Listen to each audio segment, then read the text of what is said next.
Hi, is this Amy? Yes. Hi, Amy. This is Brooke Miller calling from DC Public Schools. How are you doing today? I'm good, Brooke. How are you? I am doing well. Thank you for asking. And is now still a good time to speak? Yeah, this is great.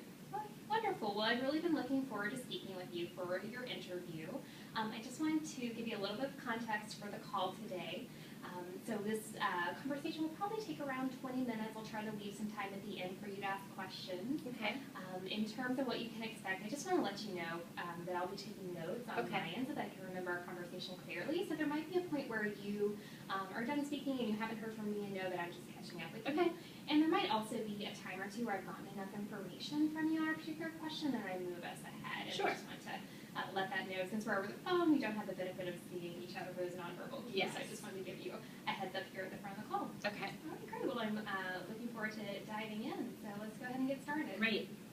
So in looking at the essay that you completed prior to this interview, in your lesson script, you chose using a KWL to activate prior knowledge. Can you talk me through a little bit your rationale for using this strategy to meet your objectives? Yeah. I know that when students are reading ahead of time or reading, it's really important, especially in nonfiction, to show them how they kind of know things about what they're going to read so that when they go in, their brain is ready to make connections between what they already know and then also is ready to absorb that new information that they're going to receive by reading the nonfiction. So I've seen in my classroom that this is a really helpful tool for my students before we kind of dive into heavier nonfiction. All right, thanks for sharing that. And then thinking about sort of the scope of the lesson, how did you differentiate your lesson for your highest performing students? Yeah, differentiation is really hard. I think for my more advanced students, I might do something afterward where they have to take what they initially had in their KWL chart and maybe write. We've been working on writing nonfiction papers, so maybe write an essay or a nonfiction piece or a newspaper article or something where they are taking what they're learning and kind of synthesizing it into something better or bigger. Great. And so on the flip side of that, how might you differentiate the lesson for your lower performing students? Maybe I might do something have a note taker for them so that they don't have to write as much. Or maybe have them read with a buddy so that they can read, be able to read material. Great. And so thinking back on that same lesson here, can you just highlight for me what's the objective that you set out for your students for the lesson? The objective was that they would be able to use a KWL chart to read a nonfiction text. And then how would you know that your students have mastered that objective? I think if I saw them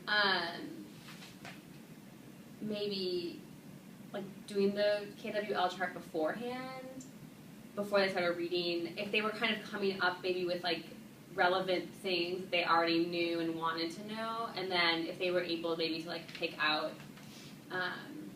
important things from the reading.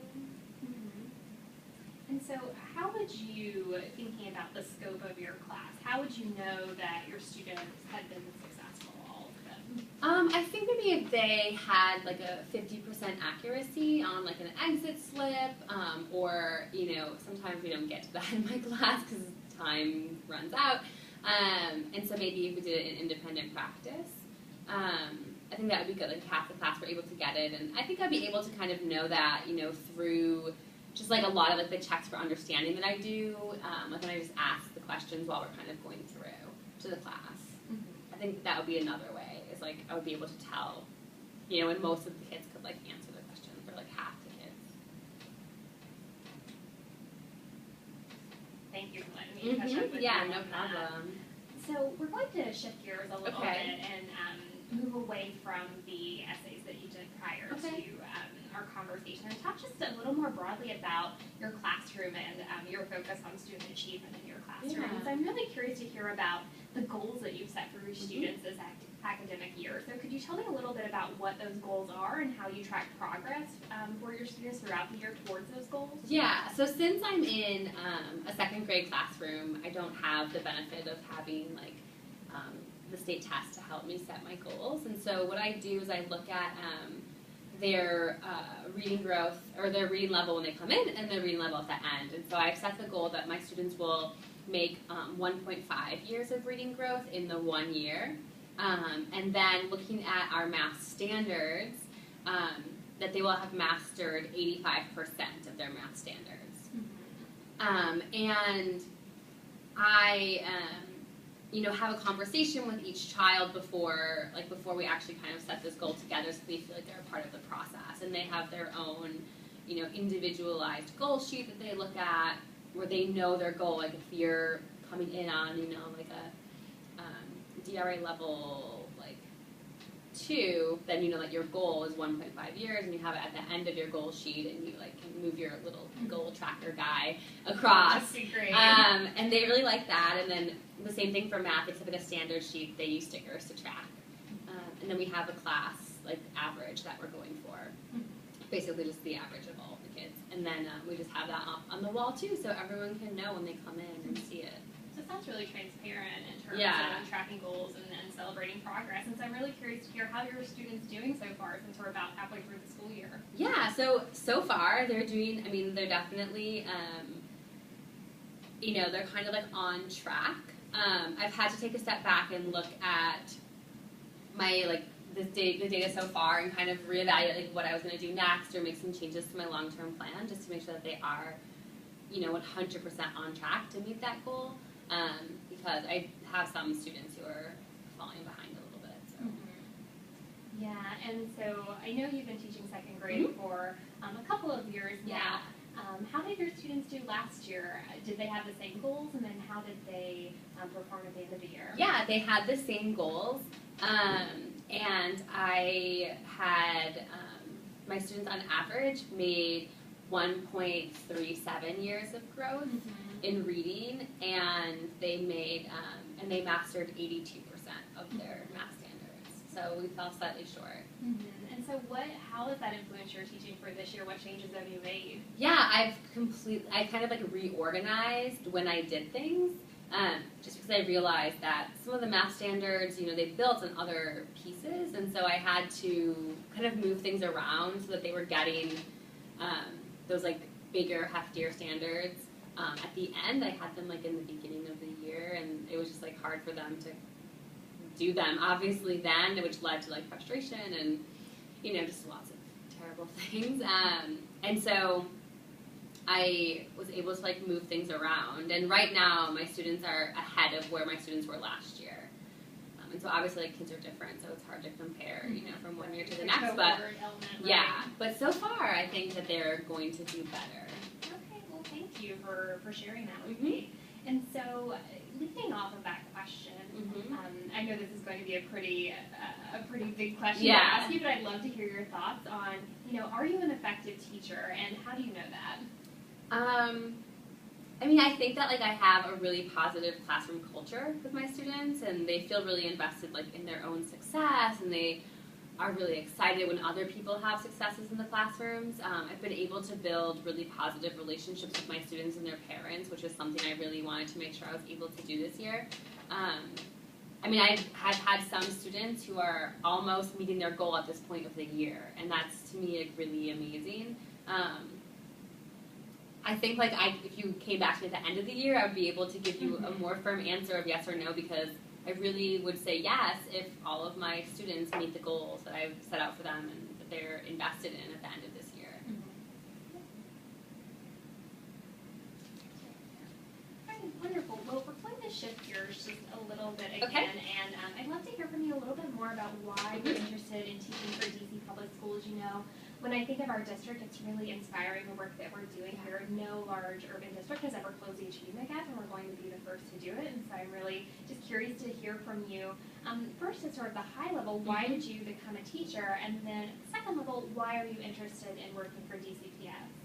I became a teacher. I first learned about, I guess like I've always kind of knew in the back of my head that there was like unequal education in this country, but I really learned about it taking some policy classes in college. And I really wanted to be a part of closing the achievement gap, and I really believed that like the teacher has such a strong role in that. And no matter what happens, like at a district level or, wherever, that teachers really do matter most. And so I thought to have the most direct impact on this problem, I wanted to become a teacher. And then what about DCPS specifically makes you interested in working here? I followed DCPS for years, just kind of 2 years now that I've been teaching, and just seen the really like innovative and cool things that DCPS is doing. I really like the idea of like the impact performance assessment tool, just to know like I'm going to get like really targeted feedback and be able to use that feedback to make things better for my kids, because I'm only been teaching for 2 years. I know I have so much to learn. I think that would be a great way to do it. And then I also really love the idea, I know through like some of the other things that you all have going on there, I could have like an instructional coach, like a master educator, and then maybe if I ever became good enough, I could become one of those people also and kind of expand my impact, while still teaching. So those two things really excite me. Yeah, I definitely think I've worked in several different school systems around the country, and I think what DC is doing to really recognize strong teachers and to allow different pathways for individuals to pursue leadership opportunities has been just really, really exciting to see. Yeah, I agree. It's really exciting. And so you talked a little bit about impact, and I'd love to hear your thoughts specifically on our impact evaluation system.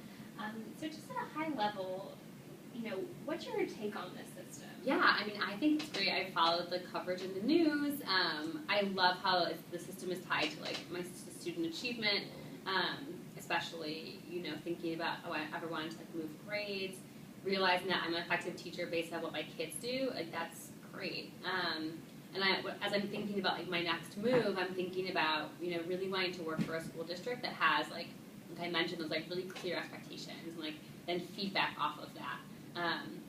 And I think like if I'm given like targeted feedback, that will help my students so much more. So it excites me. Thank you for sharing your thoughts on that. And then I just have one final question for you today. And many of our schools in DCPS have large numbers of students who are growing up in poverty. And these students can face a host of challenges, from stress to hunger, unstable home environments, poor health, lower basic academic skills, and many others. So how would you achieve success with your students despite these challenges? Yeah, I've only taught in communities like this. My placement school was in the same type of community, and I just think like that's exactly where I needed to go. I think when I think about a teacher in a school's role in like a low-income community, I think about the original intent of schools, which was to become like a community center almost, like a one-stop shop for everyone in that community. So they had like nurses and doctors and just like food often at the school. I feel like that's like what I can't do like necessarily at a school level, but like on a teacher level I can, whether it's like having granola bars in my classroom for my kids if they come in hungry, or going to visit their home and seeing like what is their home like. They have so many amazing qualities that they can bring into my classroom, and if I get to know them in their own environment, then I will have a better chance of seeing them.